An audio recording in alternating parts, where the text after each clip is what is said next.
29အလုံးလုံးခွင့်ကဘလို့တွက်လဲပေါ့လေကြော်သွားရင်ရောဘာဖြစ်မလဲပေါ့လေကျောင်းသားတွေပေါ့လေနောက်ပြီးတော့ခါစုကူတိုင်းဆိုင်ပေါ့လေမိသားစုမိခိုးဓမားတွေနောက်တစ်ခုကတုတ်တေးခါစုတို့မှာ28တပတ်ကို28နိုင်ပဲအလုံးလုံးခွင့်ရှိရဲ့တုတ်တေးခါစုတို့ဓမားတွေပေါ့လေအဲ့လိုပြီးသားဓမားတွေတပတ်ကို28နိုင်အလုံးလုံးခွင့်ကဘလို့တွက်ရလဲကြော်သွားရင်ရောဘလို့ဖြစ်မလဲဆိုတော့ပြောသွားမယ်ပေါ့လေပုံတနည်းပေါ့လေဥမာအဖြစ်တနင်္လာနေပြီးတော့နောက်တနင်္ဂနွေနေ့အထိပေါ့လေတနင်္လာနေ့တနင်္ဂနွေနေ့ဆိုတော့တပတ်ပေါ့လေတပတ်အတွင်းမှာ28နိုင်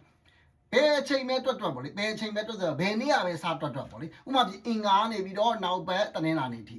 ဗုဒ္ဓဘူးနေ့ကနေပြီးတော့နောက်ပတ်အင်္ဂါနေ့အထိကြာရွေးနေ့ကနေပြီးတော့နောက်ပတ်ဗုဒ္ဓဘူးနေ့အထိပေါ့လေတောက်ကြနေ့ကနေပြီးတော့နောက်ပတ်ကြာရွေးနေ့အထိပေါ့လေအဲ့လိုမျိုးပေါ့လေဘယ်လိုပဲတွက်ဘယ်ကနေပဲစရီဘယ်ရိုးပြီးကနေစတွက်28နိုင်ဖြစ်ရမယ်ပေါ့လေအဲ့ဒါတော့နီဟုတ်ပြီ20ဘောပေါက်သွားပြီဆိုလို့ရှိရင်ကြော်သွားရင်ဘယ်လိုဖြစ်မလဲ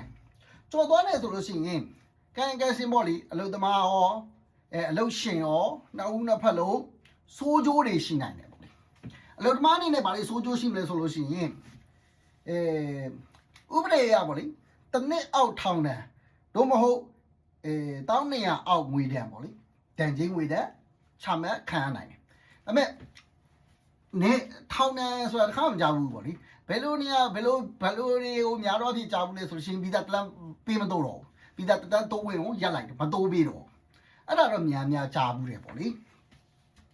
နောက်တစ်ခုကပေါ့လေတိုင်းပြည်အနေနဲ့ထုတ်တယ်ပေါ့လေအဲ့ဒါတိုင်းပြည်အနေနဲ့ထုတ်တာဒီလောက်ကြီးတော့မကြာဘူးပေါ့လေအဲ့ဒါလေးဖြစ်နိုင်တယ်ပေါ့လေအဲ့ဒါအလုပ်သမားဘက်ကအလုပ်ရှင်ဘက်ကလည်းတိနဲ့ပေါ့လေ28နိုင်ပဲလောက်ခွင့်ရှိရဲ့လူအိုးတိနဲ့ခန့်ပြီးတော့